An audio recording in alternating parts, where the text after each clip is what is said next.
right, and here we go. Welcome to the 64th episode of You Had Me at Halo, where we always discuss one of gaming's most storied franchises. And today we are running a traditional co-op experience for Halo. Right? A two-man crew. It is Halo's the 1 and 2. holidays. Yeah, we're going back to the classics. We're complying with all the all your friends at Reddit, right? That want to walk, not run. But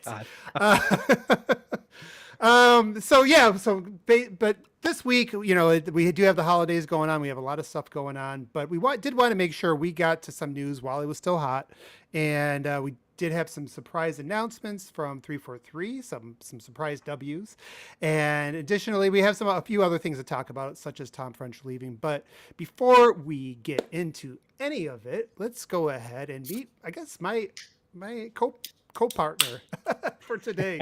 What is going on, Soul? How you feeling today, man? Hey, I'm feeling pretty good. Just have my room and stuff already set up because we did TGAs yesterday. I'm also still producing it, so if there's any hiccups there, if I just stop talking for like a second, I'm staring at like the side monitor. Please forgive me for those few minutes, seconds. So what have you been up to, Soul?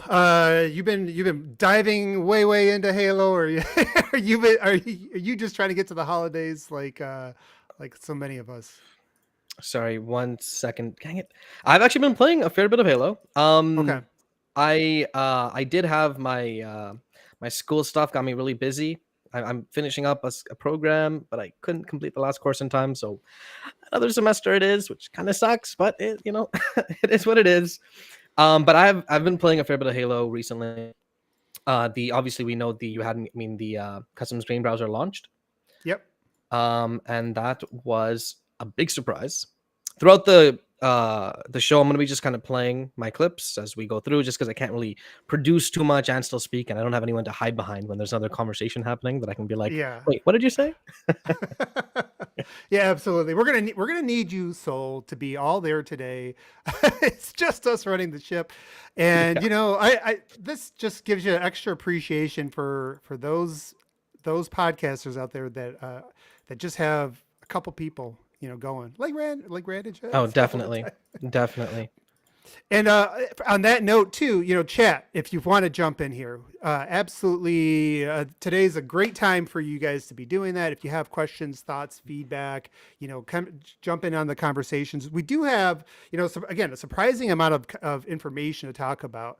We're now about a year after the launch. What was the exact date we were on that? It's December 8th was the official launch of the game, right?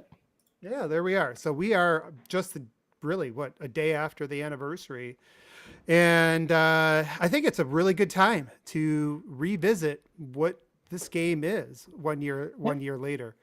And but before we dive into that, there was some other news that came out, and I think we can kind of touch on that. And it wasn't small news either. So they announced, or Tom French announced, that he is going to be taken off from 343. He's been with 343, I think, since the beginning, or at least close to it. 2011 is when he joined, but he's been at Microsoft since 2010. Yeah, so he's been fun. How's it going? And yes, custom game browser is amazing. Yeah, that's fully true. What is up, fun? Yeah, fun. We gotta join up. We gotta get some parties together, man. It's finally Halo's almost out of beta, I think. So it's been a long, early access period, but I think it's finally there. So, you have the some of the things on Tom. Yep. So Tom French. For those watching, chances are if you're watching this podcast, you've also seen Tom French in various 343 dev posts or development blogs, that kind of thing. But he's been in with 343 for a little while. He joined in 2011. He worked as a mission designer on Halo 4. He was head of Halo 5's Forge team, which is a pretty decorative position considering how expansive Halo 5's Forge was. Mm-hmm. And of course, in Halo Infinite, he was the multiplayer director. I think was his main role with Infinite. So him leaving is kind of interesting because online you see varied responses to it, right? Mm-hmm. When I saw he was leaving, I was sad, or not sad. I was kind of like, Like, that kind of sucks a bit because I personally think he did a phenomenal job with Halo Infinite's multiplayer, because as a game, as it plays, it's awesome. It's really good. There's issues with like the some stuff in the outskirts, like the networking and some desync and the post-launch content more than anything else, really. But as it plays, I think it's phenomenal. As a multiplayer director, I'm sure he was heavily involved in that aspect, so it does kind of suck to see him go. What do you think, Abe? Yeah, man. I mean, this is like one of those guys that when they announced he was leaving, I wasn't. Some people were asking, was this good or is this bad? Because Halo has struggled this year, Yep. right? Yep. And since the launch, there was really up into this winter update, it was probably, what would you say, 80% negative news? I mean, for me, it felt like it. It was always under the gun. And at the end of the day, this is, this type of industry is results driven. Now, I don't know that he was somebody that was pushed out. I think he's still, like, he basically was put it in his notice, right? So he's kind of working through. Yeah. I mean, remember when Bonnie gave her thing and she said she was going to be leaving in November, winter update time, Right. anyways? I feel like I wouldn't be surprised if this was also kind of like a planned departure at that time. I don't think there was any bad blood. I don't think he was pushed out. He was at Seattle during the World's tournament. He looked fine, looked like everyone was having a good time. I mean, people just leave their jobs. I mean, how long have you worked at your workplace? 11 years? Well, and that's kind of like what I was thinking as people were kind of discussing, what's going on here. Is this good or bad? Now, number one, I do think I think Tom has contributed a lot to Halo. And regardless of some of the challenges 343 has had over the years, he's overseen a lot of the positive things. I mean, Halo 5's multiplayer, its Forge were both great. And again, it's subjective, right? I know there's fights in the community. No. I would argue that Halo 5's multiplayer is objectively a really damn good game. I get if it doesn't fit your personal taste and your personal preference or what you think Halo is or isn't, but as a game, that's how it plays, how it runs, how smooth it is, blah blah blah. It's phenomenal. Yeah. It absolutely was. And I put a lot of hours in that, try to find all the warts in that game. And it really was something that I actually, when I look back at Halo 5's multiplayer, I consider it probably one of the most underrated games, or I guess the campaign in Halo 5 wasn't great. I probably, for me, that was like a 6.5, 7 out of 10. I didn't enjoy that. Overall, it was a miss for sure. Yeah, but the multiplayer was like mid high nines to me. Like, it was as good of an arena shooter as we've had on consoles, in my opinion, since the original Xbox went to Xbox Live. And I think it never got its due because of all the junk surrounding it, right? You had the junk because of go ahead. You had the Xbox One, obviously, is one of the main things. 2015, at that point, it's been 2 years since the Xbox One cycle. The negative press is still ongoing. But I mean, even though at that point they've had a lot of games, actually, the first couple of years were pretty decent for the console. You have that. You have 343 carry, Then you had a campaign that honestly was subpar compared to a lot of the previous Halo campaigns. Solo play, at least.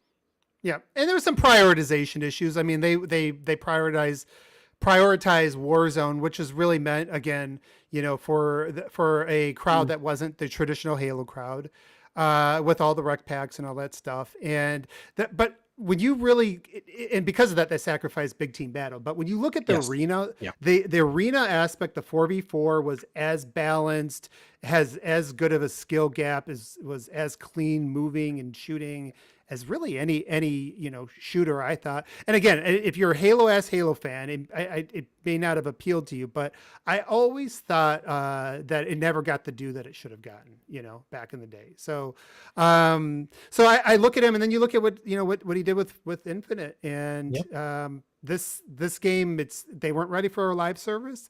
I still think, very strongly now that this is when the game should have been launching. If it was launching today, I think we would, the energy around some of the things, the momentum it would have had, could have been significant.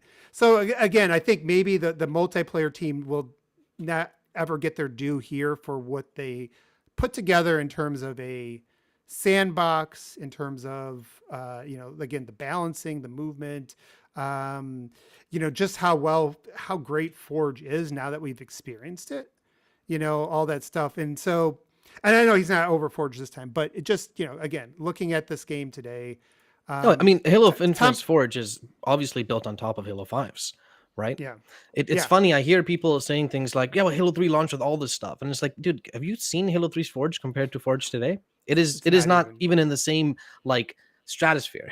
You know what I mean?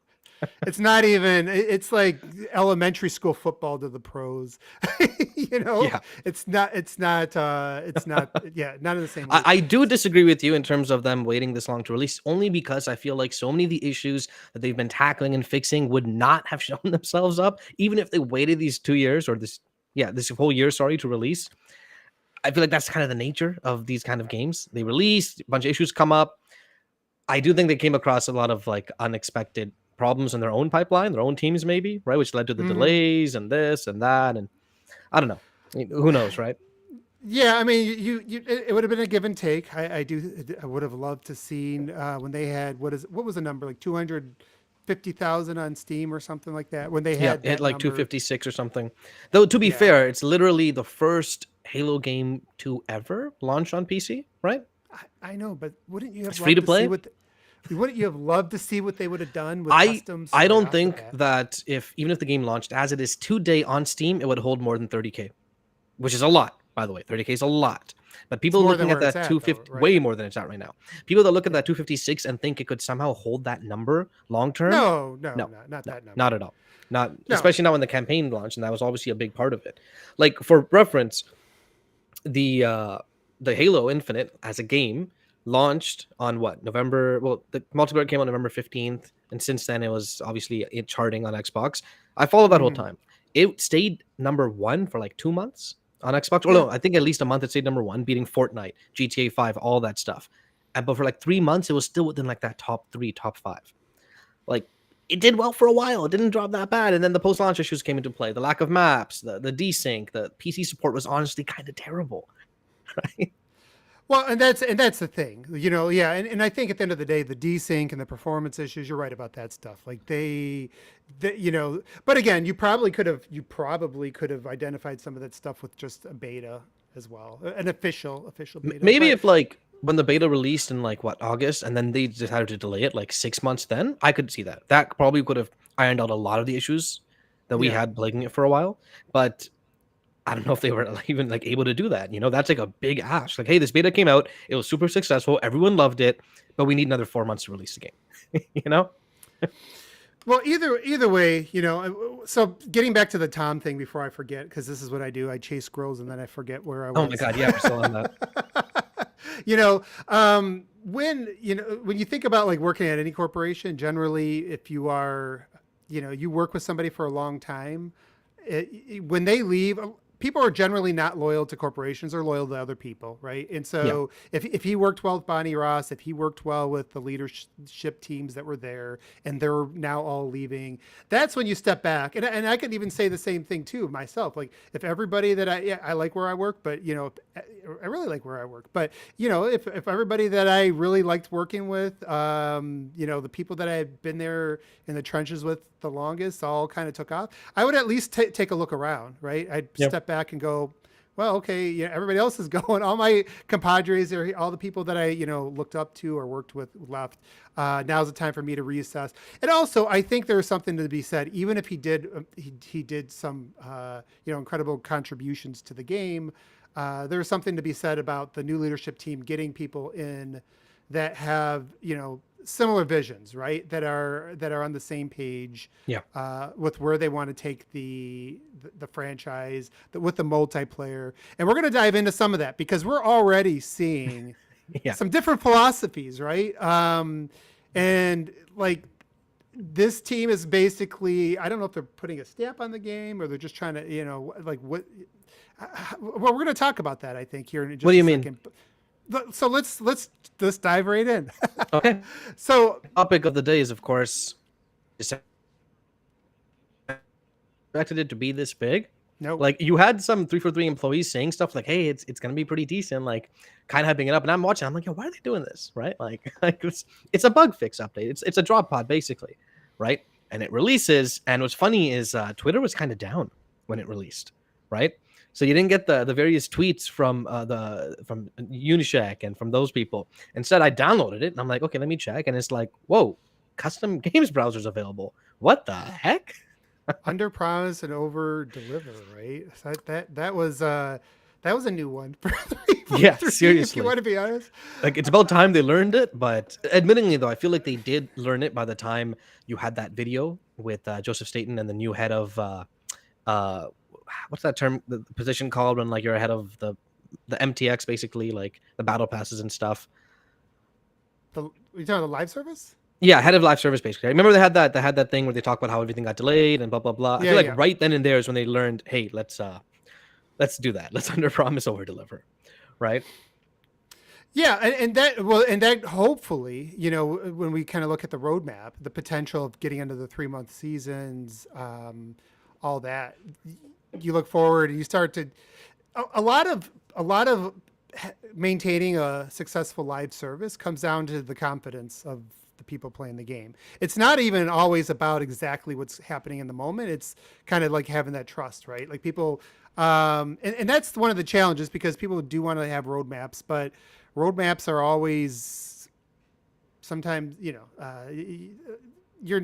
aren't things that you can, surgically guess when you're talking about all these moving parts, right? Especially when you predict like months in advance, right? Yeah. So you got to build buffers in, and I do the same. Well, when I don't do the same thing at work, I always get in trouble when I'm working till 3 a.m, like I did this week. Oh man, that's another. Yeah.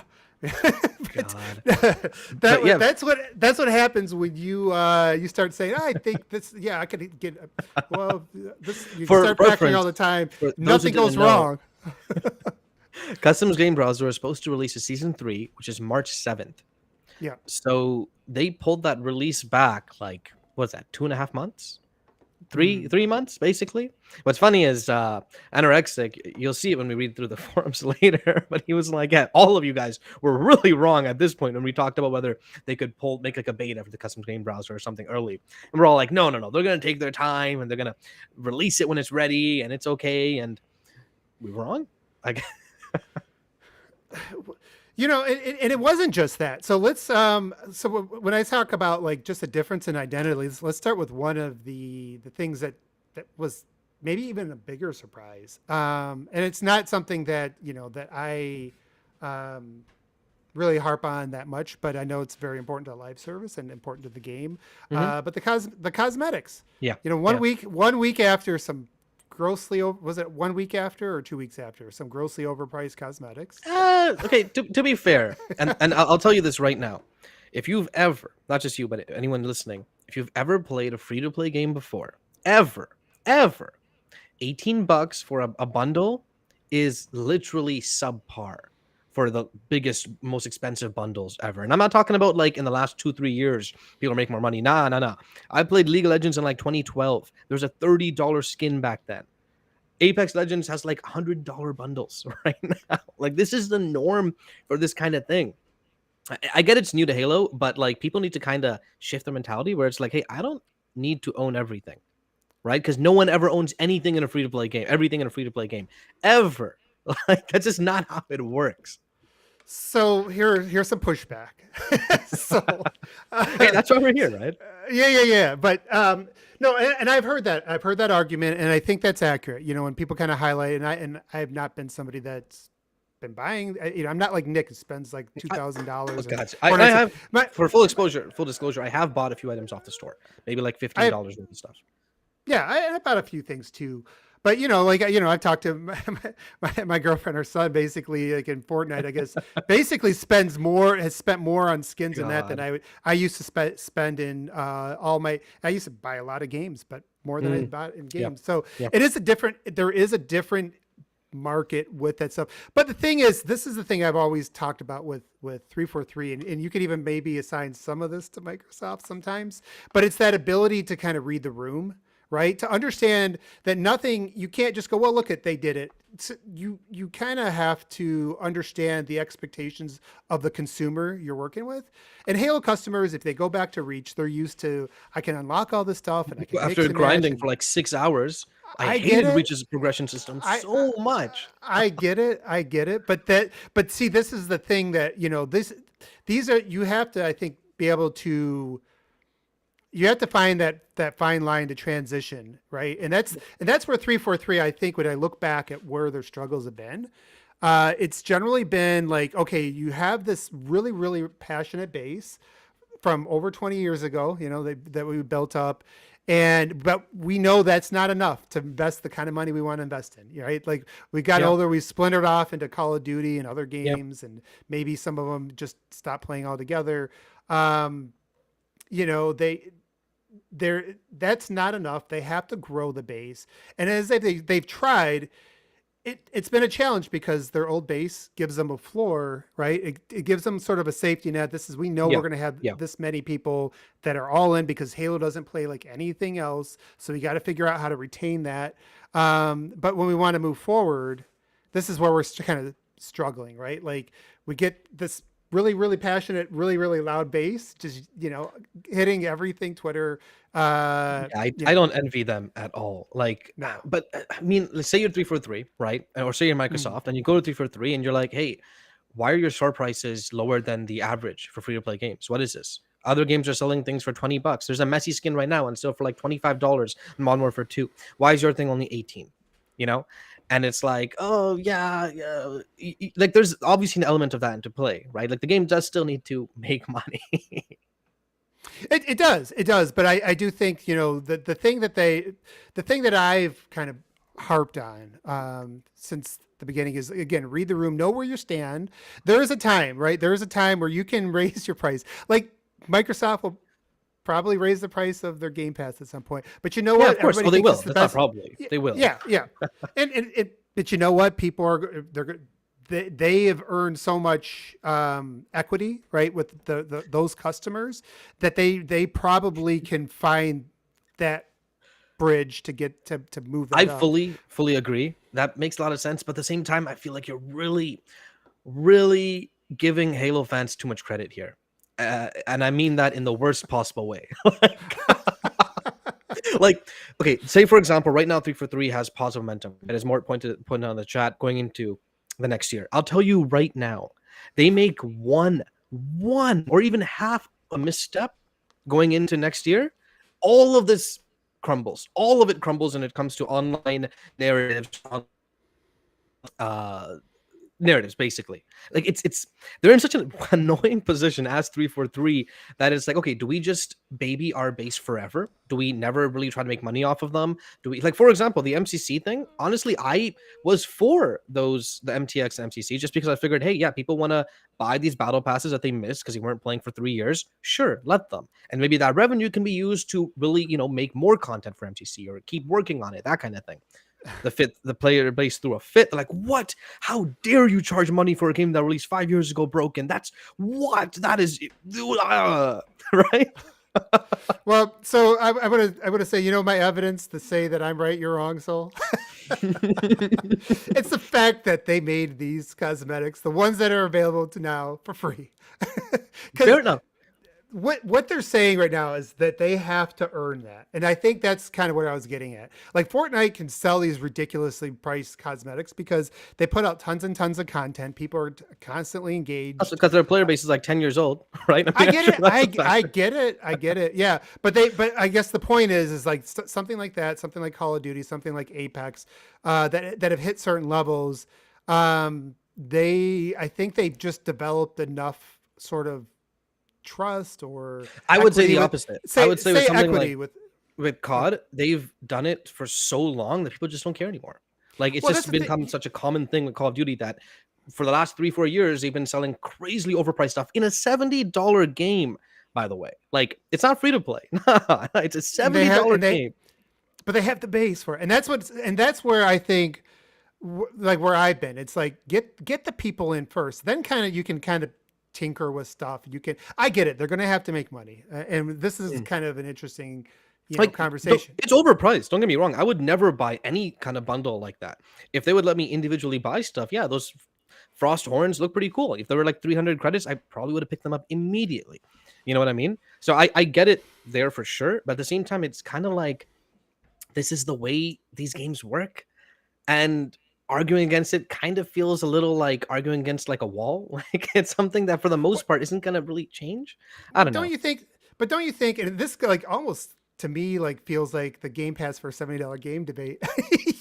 Like don't you think if you had like a $10 or whatever, more people would buy it, less people would be pissed off, more people would see other people wearing the stuff. You know what? Right? I feel like it really comes down to basically just should this have ever been a free to play game in the first place? Or should this have been a $70 game or $60 game? You know? And that's that. I mean, that is a question, and that's something you obviously you can't put that back in the tubes with Halo Infinite. Yeah. And I think again when you think about that old school base, probably would preferred even a $70. I mean, even I probably would have because we have Game Pass, right? Yeah. I mean, that's probably what the problem. But I get it. They want to grow Halo, and to be honest, if Forge wasn't free to play, it would limit its possibility a lot, right? I mean, like even Halo 5, it makes me kind of wonder, what if Halo 5, which literally had a loot box system, what if Halo 5 went free to play from the beginning, right? Would the landscape still be the same? Would it have ran out of players as soon as it did, which it did relatively quick? I don't know. It's food for thought, right? Yep. So yeah, kind of like moving on from that. So it'd be interesting. I did like that they, they're right now they're in the stage, and the guy leading Halo Infinite today, Pierre, right? Is his first name? Pierre something. Pierre. We're just gonna call him Pierre. Yep. Pierre. He oversaw the MCC, right? And MCC went through some hell. I mean, that's an understatement. It went through more hell than Infinite did, and way more.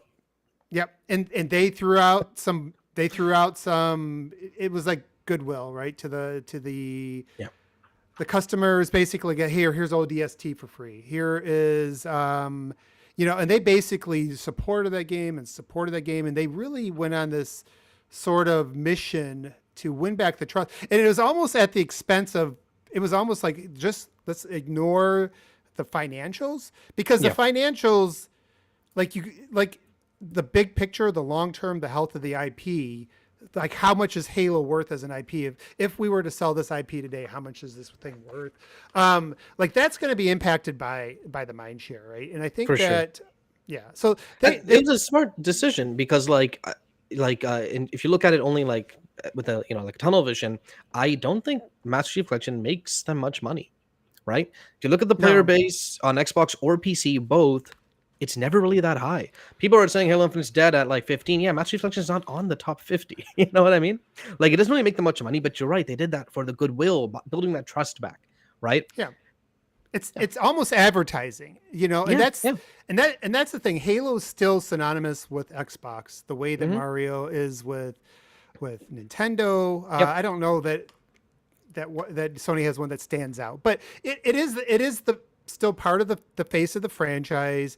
And even if it's not making you jillions of dollars, the fact that people are feeling good about this franchise and they're talking well about this franchise and that it's it's an exclusive franchise or, it's a console exclusive been since the beginning.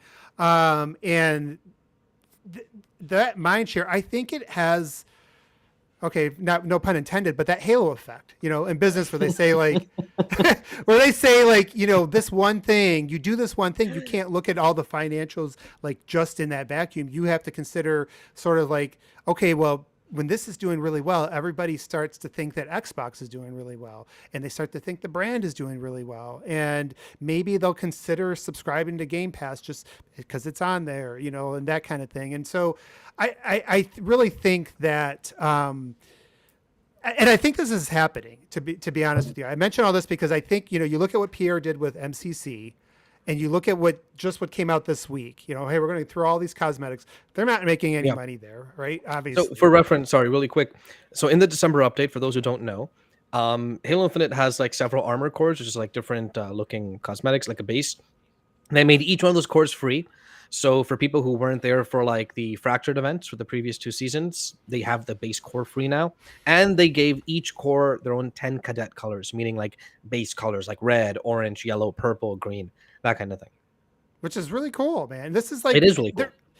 And again, this goes back to, when I talk about reading the room, and I saw Britt said read the room at cast room. That wasn't very nice compared. But when you talk about reading the room, it's like doing those things, the goodwill things, the winning the trust thing, the actions that say, hey, we're listening to you. So you throw in the free cosmetics, you start to diversify those cosmetics, right? It's like, hey, we're not going to nickel and dime this, like we're not going to nickel and dime every little aspect. They even went to the point where for the samurai armor for Yoroi, they had the cadet blue as like a purchasable skin from like the store way back then.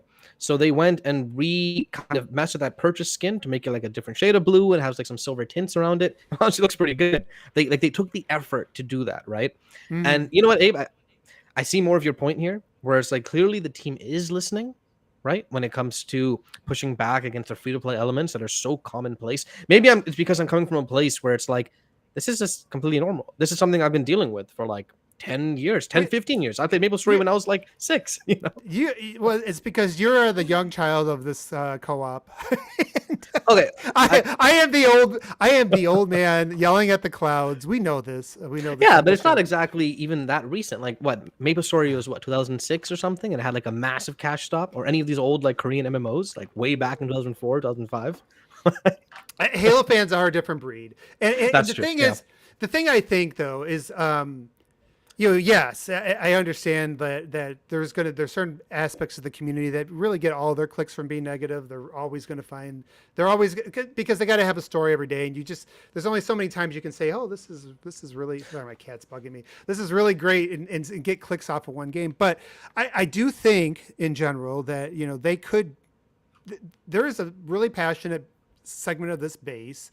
And then you think about Forge and things like that. There's a passionate part of this base that can start driving their friends back to this game, right? Yes, 100%. Like, hey, like this is, and even if it starts doing things in certain areas, it's like, okay, yeah, these other guys are doing this, but we know you're not all in on Halo. You are all in Fortnite. You're not going to spend $20 for an armor core, but look at you can get a bunch of this stuff just to kind of start tinkering with and start playing around with for free. And I think, like I said, Pierre, what he did with MCC gets it. And you look at this, you look at the fact that they said, our prioritization list previously was we were going to have the web browser out, in a few months from now. Yeah. Like, this isn't just like, hey, they put a buffer in there and they were able to exceed their expectations. This is like, you know what, guys, we need to reprioritize. Yeah. Which, by the way, is, and I talked about this a little bit in the Discord earlier, but people asked, why'd they break their promise when it comes to like campaign split screen, right? And it's kind of for stuff like this. You reprioritize, you focus your resources on things that you think matter more right now, right? Or you play the pros and cons, like this will take this much time, blah blah blah, this we can push this out faster. It's kind of how it works. How much you want to bet splits? My bet now is just because of like the trends I'm seeing. Yeah, my bet is couch co-op will eventually be there. Yes, I fully think it's coming. It's going to be a surprise. I think it's going to skip Xbox One. I don't think it's coming there.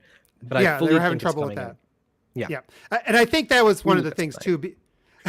No, that's cool. I'm watching your gameplay too.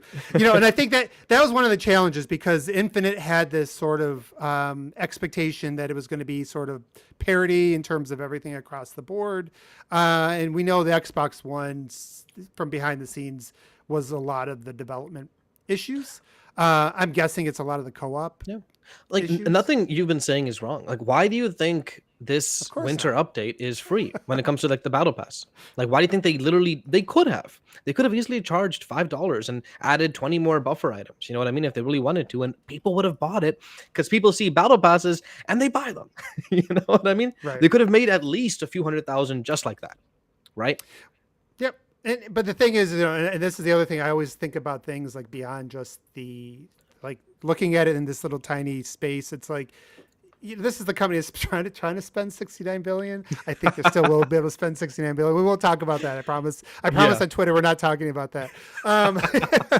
But like this is a company that's spending so much money, and so much of that money. Well, let's just quickly touch on, Call of Duty and Yeah. Activision. So much of that is tied up in the brand, in the image, in the marketing expenses. And so doing things like this is just, and this is, again, going back to what I think Pierre gets. He gets the marketing, the brand, the brand awareness of it. And so, again, I'm not as negative maybe as some people were on everybody that was at. I think 343's dealt with a lot of different, pressures and people and things like that over the time. And some people have taken sort of the blunt of decisions that were made, years back. But at the same time, I look at what the team that's come in, and the things they're doing today are the right decisions. So that's kind of like where I'm going to go with that. But yeah, like, keep elaborating. So, like, did you kind of cover all the little nuanced benefits of the cosmetics?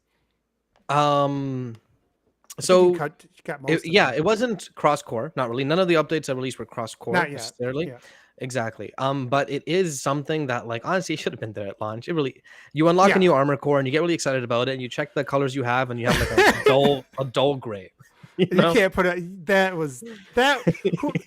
whoever did that, definitely, whoever made that decision. Really, it was probably what's his face, really. But he left a little while back, so yeah, we won't throw anybody in the mud. We don't know for sure, but you're right. Fair enough. But that some of the decisions, we won't because I've yelled about this in previous shows, but some of the decisions were just like honest to God, like read okay, not even read the room. I said that so many times today. Like, just common sense, man. Don't be sorry. Be better, right? Basically. When you're walking a fine line, you know what? And when you launch a game, and you know that you're going to run into some tough times, because apparently, I don't know if we kind of came out about this, but it was coming out before Halo even launched that was everything they had. I heard from somebody, and I was like, no way. Like, they delayed the game. We heard multiplayer was in good shape, but no, we heard they knew when they launched this game, this was everything, and that we are going to be scuffling to kind of get content. Probably part of why they were as stingy about it. You know what I mean? As like, hey, we got to sell just a basic blue because we got to make money back and things like that. It's you don't even need hindsight to understand that that's like, why are we doing this? Right. It's your damn like, it's the logo. It's the Xbox. The Xbox logo isn't whatever the logo is. It is the Halo Master Chief. What frustrates me is that I like the coding system, and I think it is legitimately a better system than the previous games, because it's more than just, hey, let me pick a shade of black and a shade of red and then never touch it ever again, ever. It's way more expressive. I have way more personal identity in Halo Infinite than I have had in any previous Halo game when it comes to the colors I wear when I go to battle, right? And then you have a system that works really well in that regard, but then you limit things. The problem. Yeah, the system has more potential than previous Halo cosmetic systems, I do think. I mean, I feel like they probably didn't expect all like the legitimate bugs or like technical issues the game was going to have, right? So when the game launches and you have like 20 million people literally playing the game, they're probably thinking, yes, this is amazing. They'll buy all these little skins and the battle passes will make so much money, right? And then, the facade fades after. I'm reading an anorexic. He says sometimes an Urdu word. You got okay. Oh, what just happened? Just called it out, by the way. All these awesome updates, but no 40 and older league. You know what? We need to get that. Number one, if we have a 40 older league, Soul can't bring any of his shitty custom game up modes. I'm just kidding. But I really want to. I think us old people that grew up, that used to be aces in Halo, we used to be, we used to be the shit, man. To be honest, Halo is probably like the main game that you can still play even when you're older and you lose like those lightning quick reflexes and still be pretty good. Yeah, I think you can. I think you can still use. There's a lot of strategy. There's a lot of timing. There's a lot of just kind of knowing how to position yourself. Like, back to the topic, it's like we can basically nag about all the precisions they made, but what's nice is that like they've clearly moved on from that. Right? Mm-hmm. Like, yes, the store will still be overpriced. Yes, 100%. You'll find at least one item every single week that you're like, who's going to spend $15 for this? Then you load into a match and you'll get killed by someone that has that effect. And you're like, okay, I guess that guy is going to spend $15 for this. You know what I Right. mean? Yeah, I know. I That get that it. So, sucks. I don't think that's ever going to change, but I do think, and I'm still pushing for this, like they've talked about splitting up items, right? Which would, in a way, kind of solve that issue because like people are interested in like say just the effect or just the item ability, blah blah blah, but they can't. They want to spend $18 on all of it, right? mhm. Which is a very common tactic, by the way, in these games, these bundles, and not just Halo Infinite. I mean, like other games, like hey, you want this cool stuff? Well, buy a $30 bundle to get it, right? Yeah, Very common tactic. I get it, and I get somewhere down the road they're going to have to figure out how to bring it back in some ways and get that money. But again, you got to build the base first, get the goodwill. So let's Yeah. keep going on that goodwill Yes. tangent. Something I if you ever want to get me start swearing about Halo, we'll start talking about Desync. Okay, so did you get a chance to try it? I did only a little bit though, so I don't want to Okay. like say I don't want to start providing or trying to communicate results yet. Mhm. So I'll say in the short experience that I've had so far, so I only was because this week has just been with work, basically my version of crunch. I've only been able to put in just a limited amount of time, but in the games that I was able to put in, I did experience. So I went on some custom games and we hit a server that I know it's the Chicago server because it's the lowest ping that I ever hit. Okay. Usually that one swings for me. Like when I play it, Okay. I get ping spikes that just go up and down the whole game. Didn't get those in the custom games. So Okay. that one stayed stable. So that was a good sign. I did play some matchmaking to try out the new map Yep. and the Pit remake. Imperium. And yep, Imperium, and played a few games of that as well. There was one where the ping started climbing as I was playing, so I don't. The thing I don't want to comment on. I want to hear more people. I balance. I never know when it's the Halo, the 343, the Microsoft server issue, or it's my end. I know I have some. But I also know that other games have not had the issues. In this topic, there was a tweet literally just 5 hours ago today saying the changes to improve issues of fluctuating ping have been rolling out to other North American data centers this week. So it looks like that is still an issue that they've recognized. Okay. And yeah. So that makes sense because in one game I was like, whoa, this is the one that's moving all the time. So I guess they must be having to resolve this on a server by server basis. The very next tweet is if you're experiencing fluctuating ping, please submit a multiplayer bug report so the team can investigate. All right. Well, I may have some, so we'll see how that goes. So yeah, I don't want to, like I said, they're making progress. I saw progress in a short sample size, so I don't want to like go yay, 343's doing it. But I did see progress, and I do think what I do like about how they're dealing with this is now this is something they didn't even do this with Halo 5, but they're being very open about what the issues are, the feedback they're getting. Yeah. And they're being kind of detailed in terms of, to say like what you just said, to say this is on some servers and not others. That now makes sense to me, why I kind of saw two different things. Right. So, so again, I think that's a positive, and it gives you hope and that all the rest of the issues will be my internet when it's all like we can dive into the specific changes they made regarding the network fixes. They're still working on it. One of the ones which apparently was a really big deal for people who played Big Team Battle was people getting like immediate desync the moment they left a vehicle, and it was like very obvious. That's been fixed, or so they said. And I always do this when like a good update comes, but like I brace myself and I go to our Halo and I'm like, okay, let's see what the most negative people on the planet are saying about this, right? So, and honestly, I saw a surprising amount of desync is fixed. Woohoo! Yay, I can play the game again. I didn't trust it because it's just Reddit, but I did hear people saying, "Hey, the vehicle stuff is gone. It feels better to play." It did feel different. It did feel a little bit. I almost thought I was on skates a little bit because it's hard to explain if you play hours and hours and hours. If you play over 2,000 hours in Halo, you'll start to feel little differences just when you're trying to strafe and aim and hit. Now, what just happened said like ranked arenas, finding matches way quicker today. Yeah. I also heard like, and again, this is it's still not big numbers or way high up. I did hear that they have maintained, they're at a higher level than they were. It's not like they haven't climbed way up the charts, but there is more players in there as well. Yeah. So we talked about Steam a little while back, and right now I just checked, and it's at like 6,600 peak, Yeah. which is obviously not good. But if you compare it to the past few months, they were at like 4, 3.5, 2 point something, things like that. So it's like, God, what is this loading screen?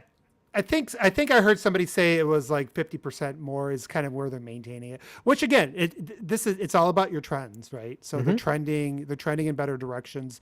So I think more as they bring more players in, and I like that they're addressing this from a server level because let's see, who was it just giving me crap about internet? Brett. No, Brett, it's not my internet speeds. I have the fastest, most expensive, and I've tried the only two ISPs I have here because they have this like I don't know, collusion / like split monopoly thing going on where they're the only Good ones old America. yeah, good old America when it comes to internet. And I have the very fastest, and it's pretty damn fast in terms of upload download. But the issue is it's not the speeds. It's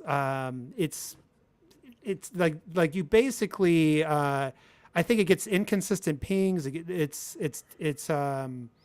what do you call it? Packet loss, things like that. These are the kind of the issues, and some of those have nothing to do with what your local. So if you are somebody out there and you're still having issues, a lot of times it's not to do with your wiring, your speeds. It has to do with the fact that that there's some hop, between you and that server that is a bad hop. There's too much traffic. There's some issue with the networking, the handoff, something in there. I'm not a networking guy. I am only pretending to be one because I complained and got on the internet and spent, hours upon hours over a few years trying to figure out how to get a more perfect connection. So there is some of that. I do think, and I heard this from when I was when I had a NetDuma thing before, and would go on their site, like. They did say there was something about Microsoft servers, and I don't know if it's a security thing, if it was like a handoff thing, and how it kind of connected with ISPs. So I wonder when 343, I'm just putting pieces together and speculating purely, but when 343 is saying that they are working on a server by server basis, like, hey, they got to work on some other North American servers, if maybe that what I was told back then it was true, and that they really have to figure out with some people's ISPs that there's just a handoff issue, right? And it's and so that submit that ticket. Maybe it'll help. Maybe but hey, they're working on it. They're getting results. They're getting progress. So good news there. So Desync going in the right direction. I'm going to say that it's not resolved, but they're doing the right things there. So any other? Well, you don't have any issues, so let's. That was just my chance to bitch. That's my chance. Many issues with the networking, except for when I play with you. I'll be honest.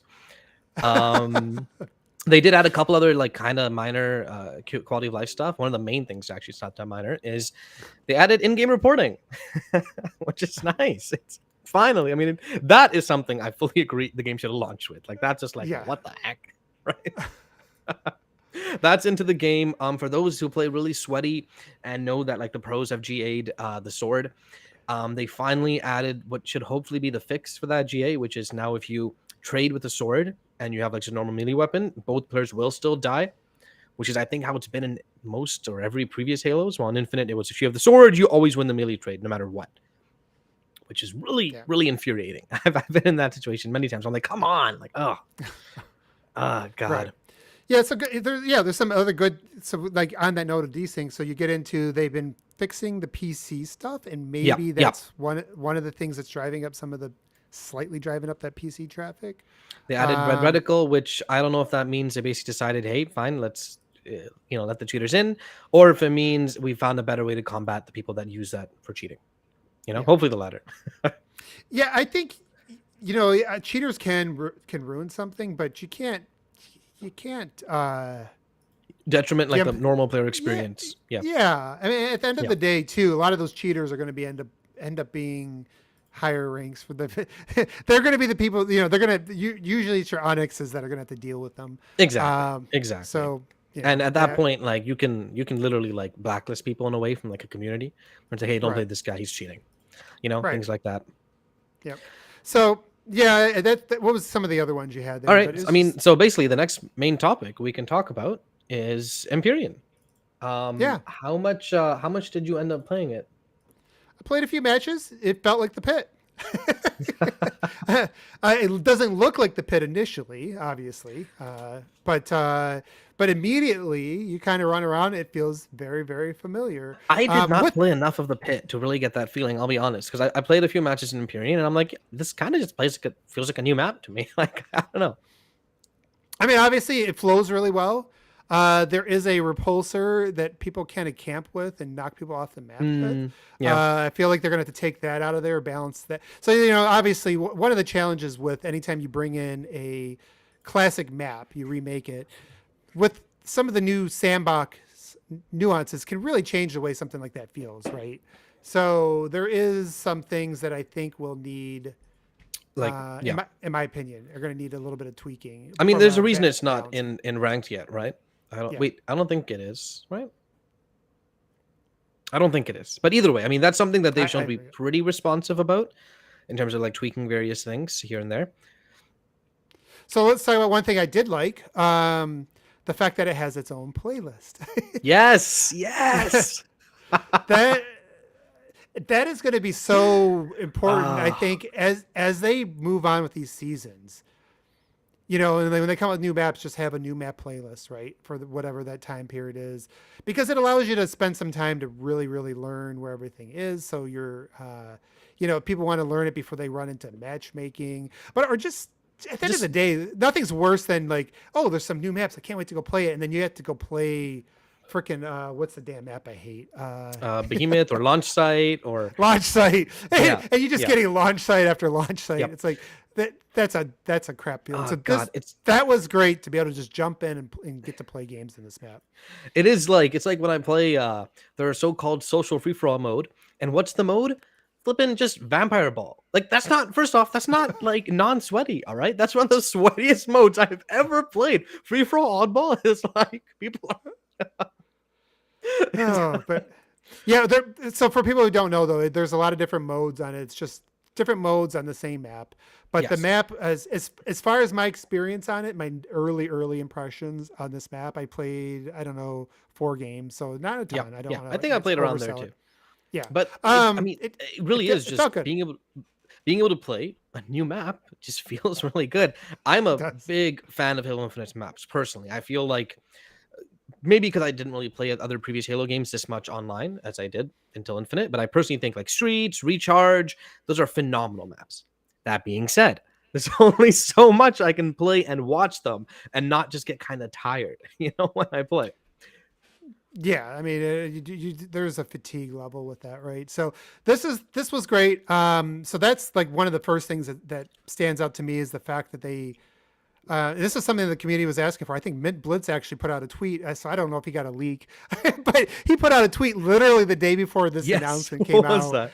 It was like he probably heard something, Though, about that playlist, yeah. that one map playlist.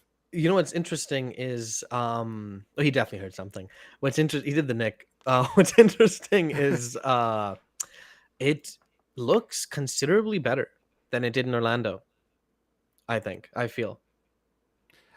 I don't know if I noticed. I saw a lot of purple when I was in Orlando. Oh, like so much purple, but not even just that. I mean, like when I'm actually playing and like the textures just feel like they're more detailed, which makes Mm. sense because apparently they made that map in like a week before Orlando when they showed it off. Yeah, yeah. I mean, yeah, it looks clean. It looks there's no like like I said, playing on it, no major complaints other than I found some camping areas with repulsors. So I mean that happens Yeah. in Recharge sometimes too. The main But complaints a lot of pros have is the stupid the things you pick up and throw, the power cells, whatever they're called. oh yeah, you right off the bat you're getting smoked with those. Yeah. And I think 343 really does kind of just want that in the pro scene, like people throwing things. But the kind of trade-off that I think they're giving is they never respawn. They're only a one-time use and never respawn, and I guess I'm Yeah, okay with that. I'm fine with it. It's part of the sandbox, and Keep in they could mind, these take are it the up. same people that are still refusing to pick up the Mangler for like 6 months now. So I and I don't know. Maybe it just shows that I need to work with the Mangler more. I do not find it to be OP at all anymore. Do yeah, you? no, I don't think. I mean, It's good. no. It's a good weapon. I pick it up, but it's not. I don't feel like I'm. I feel like almost like the Commando is a better weapon to pick up right Oh, now. Commando's definitely a much better weapon to pick up. Yeah, for sure. But that is Imperium. I'm still not sure about why they picked that name, especially such a hard to spell name. Like, Yeah, there's a Y in the middle of nowhere. it's a weird name. But yeah, so definitely enjoyed that. I am looking forward actually tonight to getting back on and Yeah, playing some more yeah. of that. So, by the way, Um, if there's anybody in this chat here, you guys obviously hopefully if you're in the chat, even if you don't play Halo, thanks for joining us. But if you do play Halo, feel free to look us up. Me and Soul and Austin and you'll find John's been on a lot lately testing out maps for Forge that he's building. Speaking I saw of, I saw he had a big party in there not too long before we went on. just today. Yeah. Yep. So the footage right now, if you're watching it, which this, by the way, will lead us into our next topic, which is, of course, custom game browser, which is Forge.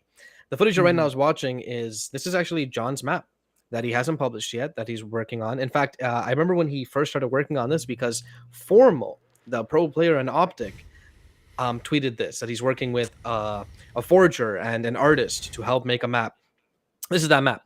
And it's pretty damn cool. Like, just looking at it, is John did it again, where it's like, this is a Forge map. You know what I mean?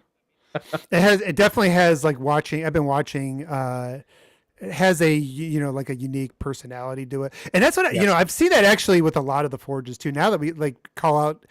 So here's the great thing about the custom browser. First of all, people know what maps are.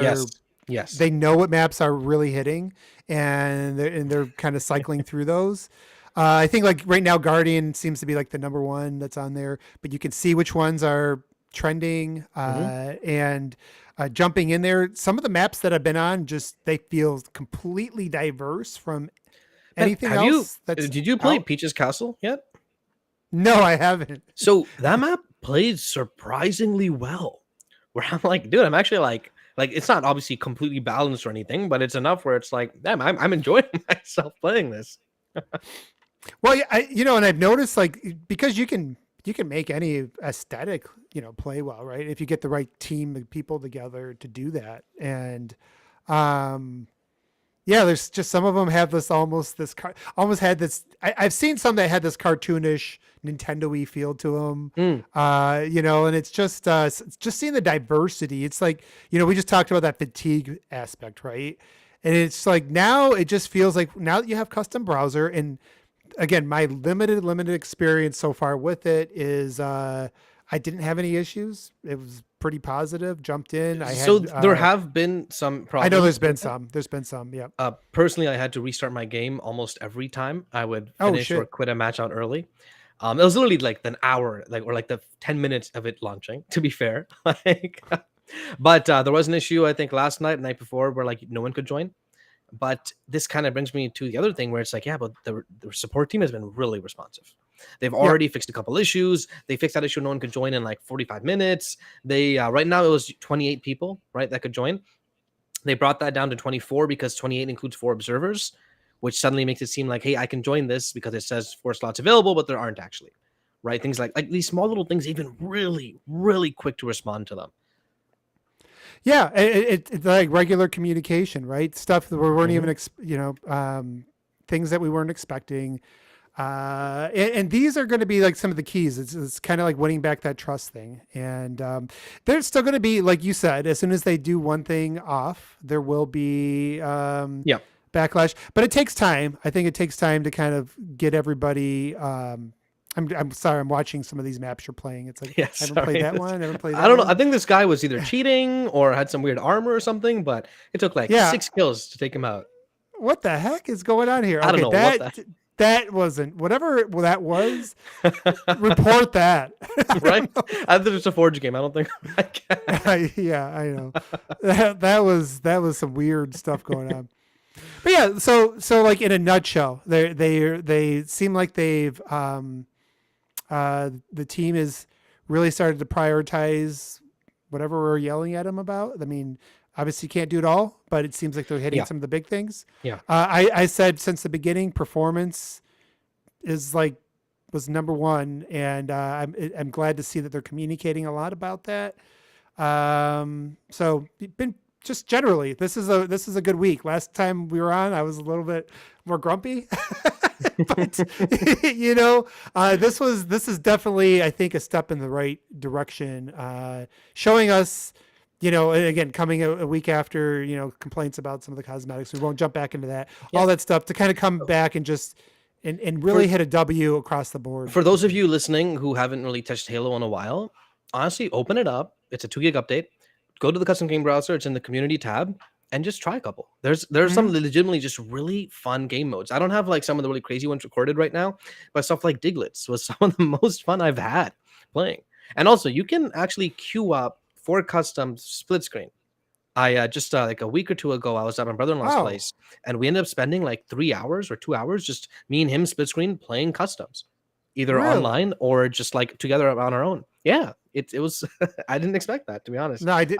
Nobody's even mentioned it. And on that note too, like, some people don't even think about it like this way. And I've always played Halo. Well, at least with Halo 5, I played it completely as a sweaty game. I think I'm a little bit more in between with this one, where I'm not always ranked in matchmaking. But like I played some modes previously, like just with some friends, not before before this recent update came out, and some of it is just like you're just screwing around. It's literally like party games, right? Like it's not even, winning is not even sometimes the point. It's just you just screwing around, laughing, doing stupid things, and like basically this is kind of evolved into something that can serve that.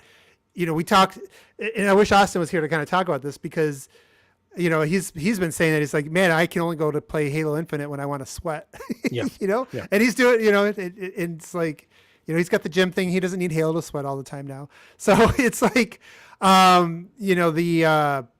just the variety they have, the way that it can swing from the most ultra competitive high skill gap game all the way down to basically you're playing whack-a-mole with each other, and it's literally like, whack-a-mole. What is the point of, like, we're just like laughing, and it was like just stupid, but it was like just trying out like that Repulse Soccer match we had. Like it's just ridiculous. Like, no matter how hard you try, you can't take that seriously. No, you can't. Like some of the stuff you can't. So you can bring in somebody that doesn't have any Halo skills. That's not even good at shooters. I brought in a friend to play when we were testing 6 match, and I underestimated how like pretty good at the game his crew is, and how not too good at the game my friend was. But yeah, that's the thing, man. It's like it's something different now, because it's like you can play modes that you get everybody together, and it doesn't matter the skill levels. It doesn't, because you're just screwing around, and then after all that stuff winds down, then whoever wants to stay up late and go play matchmaking with you can do that, right? And to be fair, the mode's not perfect, the browser right now. No, like for example, one of the glaring issues is you can't make a pre-game lobby. You have to just make a custom, start the game, and then people join. So you can't, like, kind of you're forced not to take it too seriously because the teams will be uneven or things like that, blah, blah. When you finish a game, you are still part of that lobby. So some people did things like made like a lobby room where it's like, hey, come join us, we're getting the lobby ready, and then we'll go out and pick the game we want to play, things like that. But workarounds, yeah, exactly. And it is still a little buggy, and obviously people don't talk much if you use it compared to, say, using like LFG or a Discord or something. But it's when Forge came out, right? This was what, November something. I don't remember the exact date of this season. Was it October, actually? Whatever it was. Whatever this season came out. I think it was November something. Forge came out. People were like, this is amazing. This is phenomenal. But I'm going to wait till custom game browser because I just want to not think and click and play. Right? Right. And by all accounts, it was going to take them 3-4 months to do it. And there was obviously the worry there where it's like, hey, this momentum might not last that long. And to be honest, as someone that was keeping track of it on Xbox Most Played, it wasn't. It was dropping. It held top 12 for a while, then it went down to like 13, 14. I think even now, which it hasn't updated from the browser, it's probably like 17 or 18 or something, right? And going down. Mm-hmm. But they it's released not, it. Yeah. Yeah, and you know what? This is not. So let's maybe quickly talk about that. I have seen some videos, some tweets from prominent people, including even a former dev, who, by the way, has played with some of my buddies in some stuff about well, look at the base. You said it was going to come back, and it didn't, and it's all because of the sandbox and blah blah. So. We have to. This is not that. What is it? The line in this. It's not. This is not that tipping point right now. It's not. I still look at the web browser is basically a beta web browser. It's not This is not a polished product.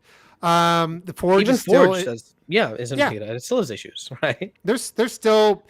This isn't a perfect game. And so I want to kind of clarify, step back from some of the stuff I said. There's still, if we want to drill into like a checklist of issues that that we think that maybe shouldn't be there a year after, there's still a lot of them, right?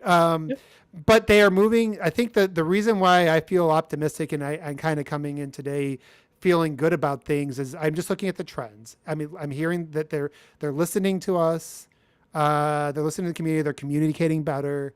They're giving us some things like, just to try to win some goodwill. These are all good signs. I really think that when this game, there's probably going to be 2 points. I think that this game is going to surge potentially in a way. Surge, yeah, or have the opportunity to surge. So no guarantees, but opportunities for surge is going to be. I really think that probably the summer that's coming up. Not you think the it'll next release season. Then? No. I don't think it's going to be the BR. I think you need to go through at least one cycle of a 3-month season. So you need to launch it, have a new season, and then have another. Then 3 months later, come back. You need to show that we've got seasonality. Yeah, right? You got to have that announcement, and I am expecting something. There's been rumors, and we won't. There's been a flood of rumors. I'll say that that have been coming through that there might be something really cool come out in the summertime. For oh my God. so I think the way that I think it's lining up, I think they're going to have their summer show, their E3, whatever, somewhere around that time when they're kind of building up positive momentum around the brand. Yeah. I think Halo's going to have, it's like, okay, we've now had some time with our Forge. We built up a lot of content. We've worked out some kinks with our web browser. We're now going to officially be on 3-month seasons. We're going to do something cool. This winter update. Go ahead. No, yeah. And basically, I guess what I just kind of land that is, I think that's when they're going to come in. They're going to do like more of a marketing push and things like that. Yeah, I think that's going to be their blitz. Yeah. This has been low key. Like this, they came out low key. They shadow dropped this stuff, and I think that there was a reason. Like a lot of, I even saw Clobro say was like when the announcements first came out. Well, no, he was mentioning he talked about the marketing for season 3 and the winter update. He says they should have just called this season 3. There's more content here, and we kind of agreed. There was more content in the winter, but I think what 343's learned going back is that you need to. It's about exceeding expectations, and they understand there's still a lot of. There's still some rough edges, right? They got to clean up. There's still some missing foundational pieces they got to get in place. I think they want to be ready that when they bring everybody in, they can sustain the momentum. So I'm thinking that, summer, there'll be a flood of opportunity to do that. So what were you going to say there? So, I was going to say, crap. Yeah. What I was going to say was like this season is very much feels like a, not the right term, but like a stopgap season in the sense where it's like there's a reason they didn't name it season 3, right? They could have. Right. In fact, content wise, this update is more content than any of the previous seasons have had, 1 or 2, right? Well, I mean, 1, not really, but you know what I mean. I agree. they didn't, because like they're still building that goodwill. They're still kind of like biding their time in a way. Yes, this update and season 3, sorry, the winter update did bring back people. It did, even if it was temporary, and even if it wasn't, there will be, just by definition, there will be with Forge more people interacting with the game now than like 3 months ago. You know, Hmm. just by like how it is. That being said, this clearly isn't like the end game for them yet of Nope.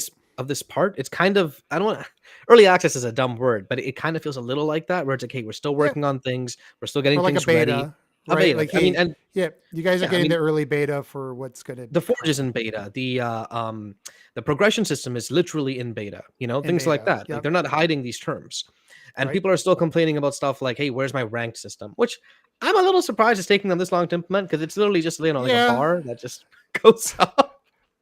Yeah, that one puzzles me. Someday, somebody we're gonna have to get into some reporting of like how hard is it to just have a running number?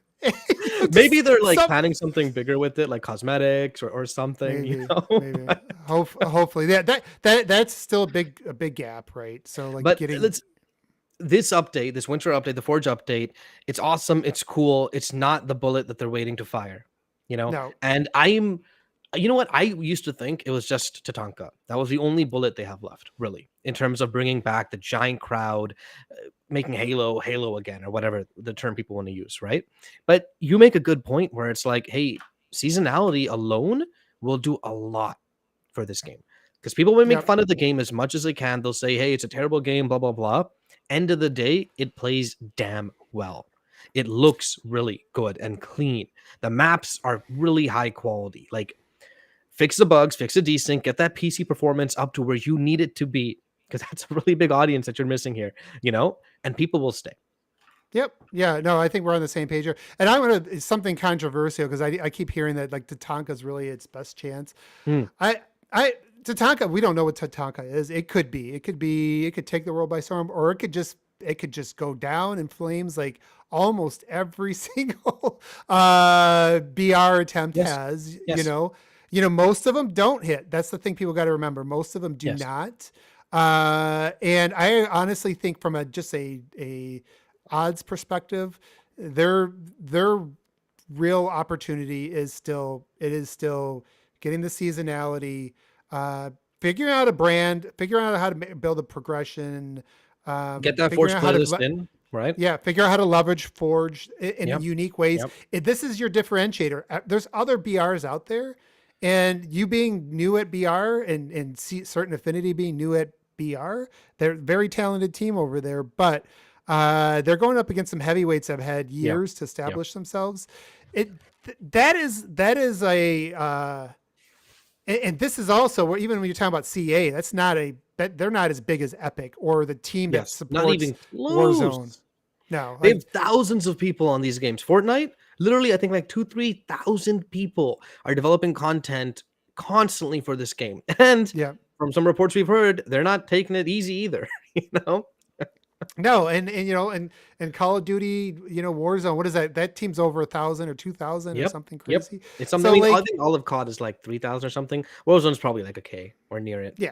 So I really think that this is that'd be an opportunity that will bring people back, and maybe Yes, it's rising tide yeah. lifts all boats. Basically, the same thing is. I feel like what Tatanka will do, no matter how good its quality is or isn't, is it'll bring people back to try it. It'll bring Yeah. everyone back to try it. Why? A Halo Battle Royale? What? Okay, let's see what they're doing. Right? Yep. All the streamers, all the things, blah, blah, blah. And then it's up to 343 to, hey, if the Battle Royale is not up to snuff, that's fine. Make sure the rest of the game is. Right? So Well, and that was what I was going to go next because yeah. when people come back to try the game, they might go, "Hey, I got it downloaded again." Well, let me jump in there. I've been hearing about this. I've been hearing about these custom modes, or hey, maybe your friend's going to be more likely to drag you in because you've re-downloaded the game. That's a big difference there, right? Like Yeah, honestly. these little hard drives that people haven't bought externals, they're pulling these games off if they're not playing them. These I mean, big, why do you multiplayer think games. Call of Duty is still flipping links annoyingly, Modern Warfare and the Warzone stuff, right? I mean, it makes a difference. Like, hey, you already have it downloaded. Maybe I should just buy this game. Things like that. It's just, or the other way around. Yep. So Yeah. So I think did we hit on? I guess we got to get to our. Do we have any community questions? We have maybe a couple, but yeah, I think Okay. that about covers the custom game browser, the Okay. 343's kind of stance or state of Halo right now as it is, and the hopes for the future, right? Yep. Let me pull it up. Let me pull it up. I don't think we had much. I apologize. I literally posted it like 40 minutes ago. I knew I forgot something to do. You have me at Halo. Okay, so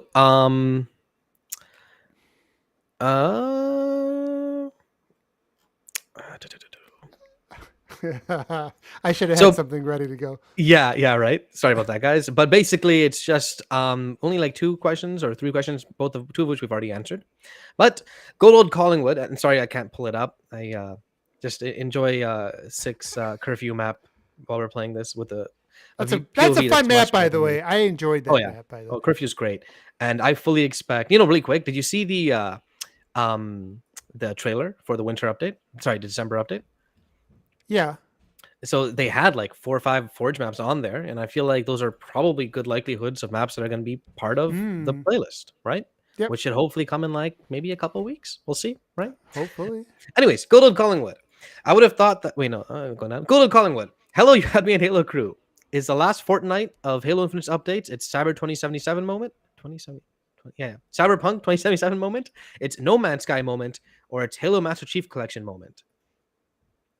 Okay, wait. Basically, he's asking. Rephrase that question. Was this December update Halo Infinite Cyberpunk 2077? It's No Man's Sky or it's MCC moment?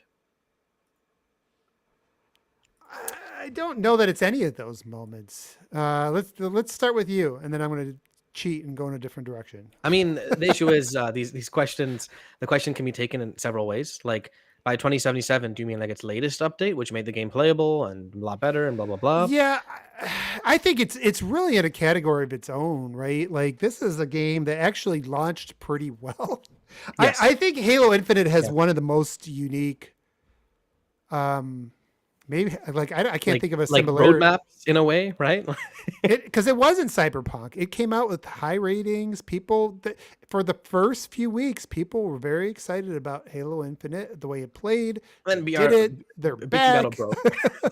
and then the duct tape. Somebody got the duct tape wet. Though, to be fair, the campaign to this day is still stellar. In fact, I forgot to mention, but over the last week and a half, while I was playing Ragnarok, I was also playing the Halo Infinite campaign with a couple. I did the same things.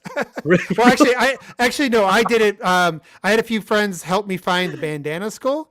Were you playing with the way? Yeah. So by the way, anybody who hasn't played the campaign in a while, you can now, if you miss skulls that were stuck inside missions and you didn't want to go back through the entire game to go find them, you can go right to those spots and to those missions and get them. Replay those missions. In fact, not just missions. I was on my main because those 2 stances that have been always locked in the game. Well, I'm not sure. There was 2 stances from the very beginning when Halo Infinite released, which were locked and said unlocked in campaign, but no one knew how. You can finally unlock them. You just need 100% campaign. I had that, but apparently to get it, you have to play like your 100% campaign for a while. In the meantime, while I did that, I just replayed a high value target, which was really cool. Like the fact that you could just do that. It's not enough people, I feel, are talking about how kind of well Halo Infinite's co-op or replayability is working. Mission replays working. Right. And this again, this is what makes me sad, because if this was there, if they would have delayed the game, people would have like the way it is now is this is really good for the future of Halo campaigns to be able to do this stuff and to go grab a skull like the bandana skull where you get unlimited grenades, you get no cooldown on your grapple shot, and you get unlimited ammo, so you can pick up a weapon, your favorite weapon, just keep using it. And even if you turn it on legendary and go with a couple buddies, pick a spot, and just all those hard spots just go therapeutically just annihilate, permanently dashing across the entire world. Yeah, it is something. Yeah, you can just do some crazy things, and you are literally Spider-Man. You don't need to try not to touch the ground as much as you can. So and I actually did a full. I started the campaign I started at the beginning. I'm just going to use the bandana skull. Before you knew it, I was in Chicago doing this a few weeks ago. I played through the whole thing again on Yeah. Legendary Yeah. with the bandana school, and it just you can fly through it a lot faster, right? Because you don't have Yes, to of course. you don't have to worry about running out Or of scavenge things for and weapons and things like that. yeah, all that stuff. So you're just going right through and I just grabbed a sniper and sniped my way through most of the campaign. Yeah. It was a good Legendaries. time, man. Honestly, it is. And what's nice about Halo Infinite's legendary and Halo in general is legendary is it's never like friggin' hell, sorry. It's never, and to use another example, something like God of War, which has a terrible difficulty system where all it is you take less damage, they do more damage, right? Mhm. Even in legendary for Halo, hey, you take the shield off of a brute, there's still a one-shot headshot, Yeah. things like that. Yeah, Halo's difficult hard mode, quote unquote hard mode, because it's not like ridiculous, but it is it's still balanced. It's a To be fun honest, it challenge. felt a Feels little like too easy with two other Yeah, people. I feel it like if I was does. gonna play it They again, I would turn on Thunderbolt or whatever that Thunderstorm Skull, is it right? okay? So Thunderstorm Skull just ranks up every enemy in the game by one, I think. Oh, So that's no a more good basic idea. grunts. It's like every grunt is a shield, things like that, right? Should make it That's more challenging. that's actually pretty cool. I didn't even know that was in Yeah, there because yeah. I agree with you. If you have anybody that's got moderately Mhm. skilled, and you get a party together, Like, you would just admittingly, we still annihilate. got killed like 4 or 5 times or 6, 7 times by friggin' Hammerman. Well, you know what the problem is when you do play legendary with your buddies, because you start annihilating everything. People start running ahead and they Yeah. want to they run into rooms, but like I do this actually. When I say people, I mean myself. I run into rooms all by myself because I want to get the kills, so Yep. I get killed. Because it And then you becomes a spawn race. way back because they didn't follow you completely. I wish there was. Is there a score? There needs to be like a score. There needs to be a tracker or scoring. something. MCC had score tracker, and I really enjoyed it. It really helped. Yeah. Hopefully that's coming. But really quick on the topic of Halo Infinite's campaign, so when there were discussions about should it be delayed or not, right?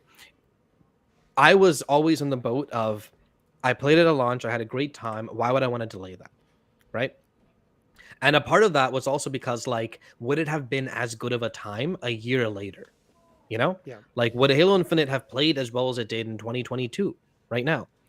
And after playing it again, and while playing one of the supposed best games of the year at the same time, I can confidently say it would have still dominated in this year too. You know what I mean? Like it's just If it would have came out this year, especially with Xbox needing something, that's it would have done really well. But we won't rehash that one.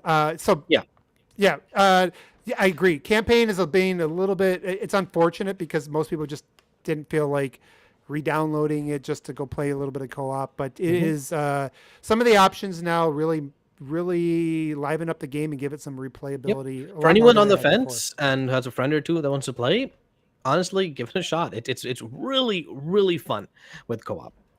Yep. All right. Next question. Question by Mort. Hello there. Hello there, Spartans. How is Abe's desync after the update? Hugs, Mort. I will let you know when I get a chance to play more. I did say for anybody who missed it earlier, Chicago server was always been my it's the closest one to me, and it was always the one that flew up and down. That one stayed stable, so very small sample size, but a good sign. Okay, yeah. And finally, the last question, which isn't really a question, by Anorexic. I actually think I'll forge while I listen live. That's awesome. Seems appropriate, and yeah, definitely is, because Forge is awesome. No question, but I did want to say that we were all completely wrong about this, which was a previous question where he asked, on a scale of 1 to 10, how likely do you think we'll see a beta form of the custom game browser before Season 3 in March? I'm pretty sure we all said no. We wouldn't see it. Yeah, so sometimes you get some stuff. I mean, who was at this point? Who was predicting 343 to be holding back? Yes. Honestly, that is a great point.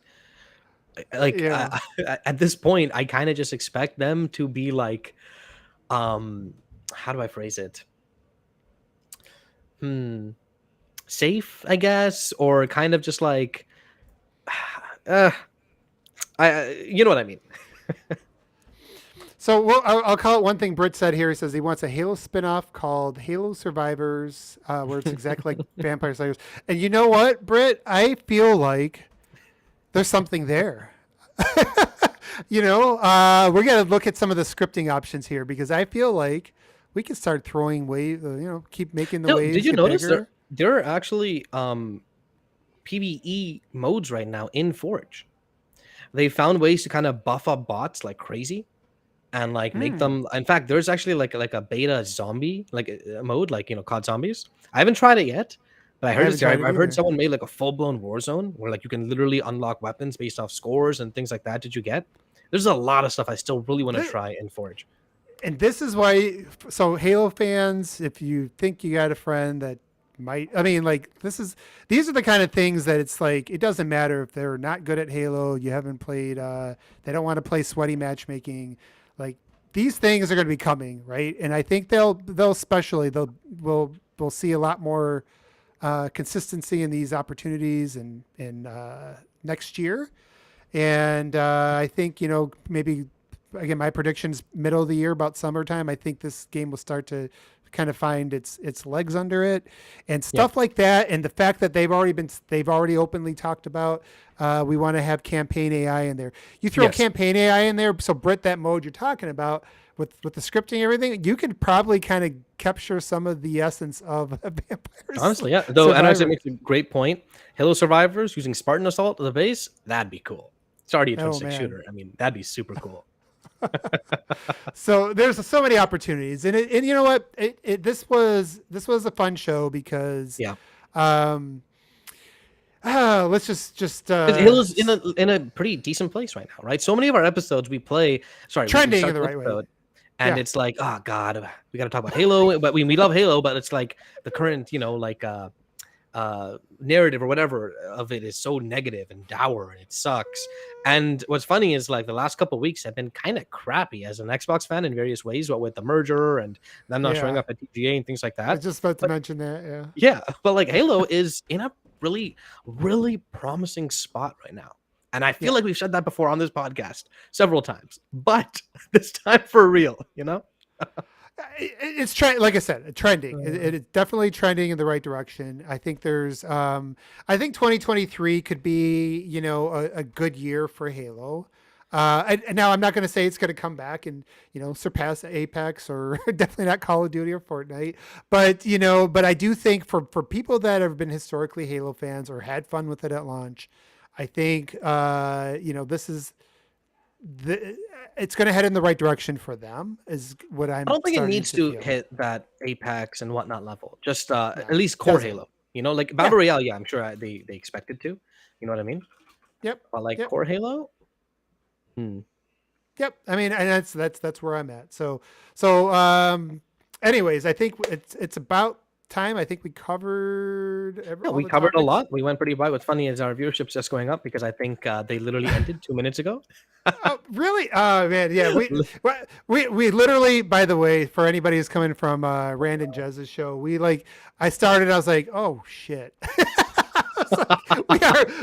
We're going because we usually don't go on Fridays, right? Like we are Yeah, yeah. usually we Thursdays. Thursdays, but there Mhm. was the Game Awards, so we saw, and as soon as I saw it, I was, can we find another day?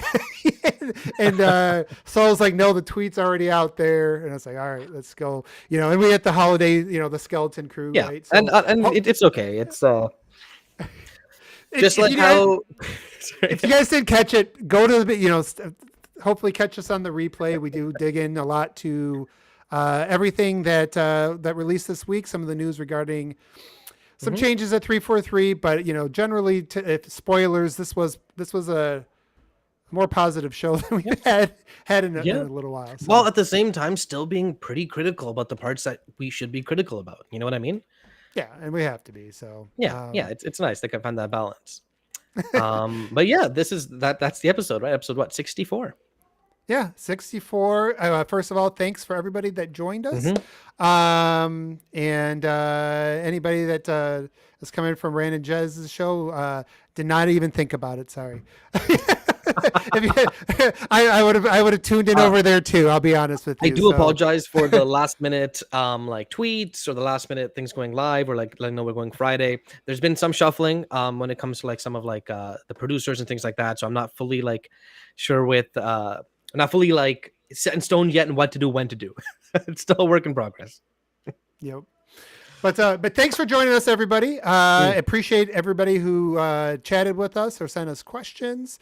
We will be coming back, probably try to get in at least one more show before the end of this year. We do want to, one thing we did talk about, and we'll save this for the next show, but we want to really dive into Halo 1 year later. Yes, we didn't. And maybe re-review the game, right? Like, I think that would be an interesting thing to do. Honestly, Abe, if you want to... You can finally release your review, but just do it live. God, seriously. Oh, wow, that'd be interesting.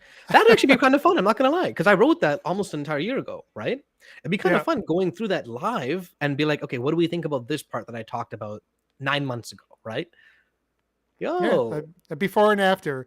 So we'll do that. Hopefully we'll at least get Austin back with us next time. Again, it's holiday season, so we know everybody's gonna be really busy. So the fact that you're able to find some time in your busy schedules and join us, appreciate it. So do you want to go ahead and sign us out? Yep, I don't have it written down, so it's gonna be kind of random. But hey, for those of you watching this far, thank you very much for watching. This is the episode 64 of our Halo focused podcast, where we talk about Halo, the show, the media, the games, all of it. To be honest, these days mostly the game, because that's all that's coming out. If you enjoyed us, please like and subscribe. It really helps. If you have any kind of feedback or concerns, post a comment. We read every single one, and I address or I try and fix each one. Hopefully, I'm hoping this episode was a lot better. Last episode was my first episode producing, and there were some technical difficulties. I got them fixed. If you enjoy us as XboxEra, please check the channel out. We review a lot of games, and by we, I mean Jesse and a few other people. But show tomorrow, by the way, for a reminder. Yes, the main podcast is tomorrow. Man, I got it. I might have to just troll Nick tomorrow. I don't know though. Where you want to hear people talk all about the Activision Blizzard and TGAs, that's the show to tune in for. I have a list of receipts, and I'm like, do I really want to cash them? I don't know. You should literally cash them into Super Chat, so they're forced to read it tomorrow. But if you really enjoy us, we have a forum as well, forum.xboxera.com. Check it out, sign it up. It's a pretty passionate group of Xbox fans, Halo fans, all the like. And if you really like what we do, we have a Patreon. I think it's in the description. We have like a tier that's like $1 a month or something. I think that's the one I'm subscribed to. But anything and everything is appreciated. And that should be it. Thank you very much for watching. All right. Have a great weekend, everybody. Good night, all.